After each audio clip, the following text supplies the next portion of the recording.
السلام علیکم ورحمۃ اللہ وبرکاتہ۔ محترم ناظرین، آج ہم بات کریں گے حضرت عیسیٰ علیہ السلام کے معجزات کا۔ اللہ تبارک و تعالی نے حضرت عیسیٰ علیہ السلام کو نبوت کی تصدیق کے لیے بہت سے معجزے عطا فرمائے تھے۔ مثلاً بغیر باپ کے پیدا ہونا، پیدائش کے بعد ماں کی گود میں ان کی صفائی بیان کرنا، مردوں کو زندہ کرنا، اندھے اور کوڑھی کو اچھا کر دینا، مٹی سے پرندہ بنا کر پھونک مار کر اڑا دینا، لوگوں کے گھر میں رکھی ہوئی چیزوں کا بتا دینا، ان کی دعا سے آسمان سے دسترخوان کا اترنا، زندہ آسمان پر اٹھا لیا جانا، قیامت کے قریب دنیا میں دوبارہ تشریف لانا، یہ وہ معجزات ہے جن کی شہادت قرآن پاک دے رہا ہے۔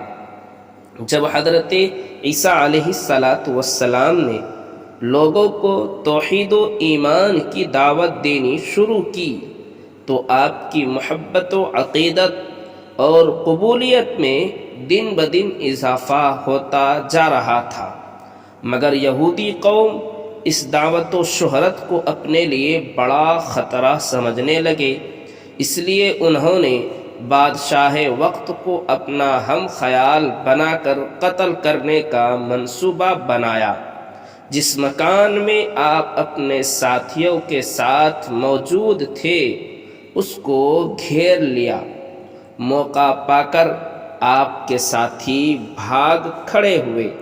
اللہ تبارک و تعالی نے اپنی قدرت سے حضرت عیسیٰ علیہ السلام کو آسمان پر زندہ اٹھا لیا اور ایک یہودی کو آپ کا ہم شکل بنا دیا، جس کو ان لوگوں نے پکڑ کر سولی پر چڑھا دیا اور یوں سمجھا کہ ہم نے حضرت عیسیٰ علیہ السلام کو ہی سولی پر چڑھا دیا۔ یہ حضرت عیسیٰ علیہ السلام کے چند معجزات ہے۔